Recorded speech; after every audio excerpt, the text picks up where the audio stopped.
Greetings, guys. It's your boy, Silver Full Time, and this is another episode of the Forex Insider, where we keep you updated on the technicals and fundamental events that are happening within the market so that you can catch the trends while they're hot. So, without wasting time, let's get into the economic calendar and see what's coming up in terms of the news.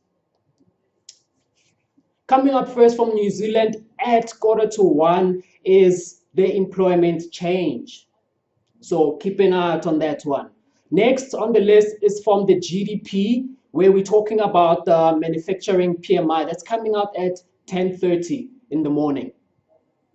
Next on the list from the United States is the ADP, non-farm employment change, that's coming out at 2:15.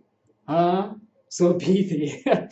Next on the list is the ISM, manufacturing PMI, that's coming out at 4 o'clock. 4 p.m. Next on the list is the crude oil inventories that are coming out at 4:30 as well.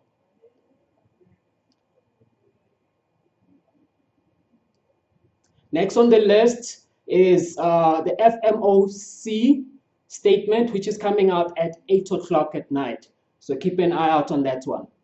At the same time, we've got the Fed interest rates coming out. So just check out on that decision at 8 o'clock. It is then followed by the FMC press conference, which is coming out at 8:30. So keep an eye on that one. And last but not least, we've got news from Canada, where the Bank of Canada Governor Paulos is speaking at 10:15, 10:15. So keep an eye out on that one. So there you have it from the news. Now we're going to look at the technical charts so that you can see pretty much how the market is moving so that you don't miss out on any opportunities. All right, now starting off with the odd USD. Here we've been having a sell bias all along. We first had the first bias on the 26th of April. We then had another selling bias on the 29th of April. We then got a bit of a buy bias on the 30th, which then turned back into being a sell bias on the same day. All right, so far odd USD, we're still on a sell bias. We'll see how this trade works out and if they do get to the profit that we're estimating here at 0.4. Next on the list is the Euro USD. We just got out of this trade actually. The bias here was to sell. We then got a buy bias, followed by a sell bias, by a buy bias, and then finally a sell bias, which then all failed, and we are now back to a buying bias, which just got paid out at number 6 here. All right, so currently we're still waiting for another sell bias to come in here, and we'll set up for a new trade.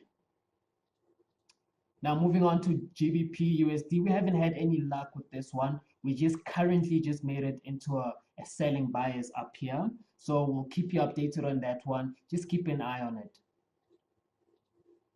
Now moving on to gold. Currently we just got a sell bias, which is still fresh and beautiful. And I would really love to take a chance on this one. So let's see. 0.01, beautiful. So I'm just gonna leave a pending order there.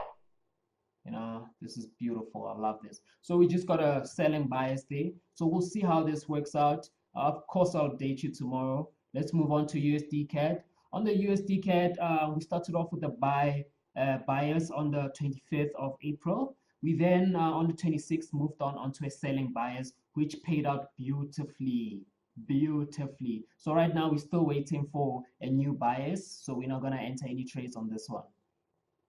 Then last but not least, we've got the USD JPY, which now just gave us a buy bias, right after paying us on the sell bias, which worked out perfectly. We then have a buy bias, which we're estimating that the profits would be around this area where the 1 is. So there you have it on the technical side. If this sounds like gibberish to you and you just don't know what to do or how to take in this information, you need a class. You need a class. So please don't waste any time.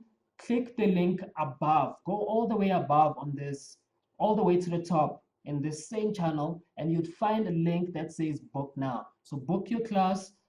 It could be online or it could be live. So you can come meet me here at the Hellingham branch here in Santon. I'll be waiting for you. Just send in those requests and I'll get back to you.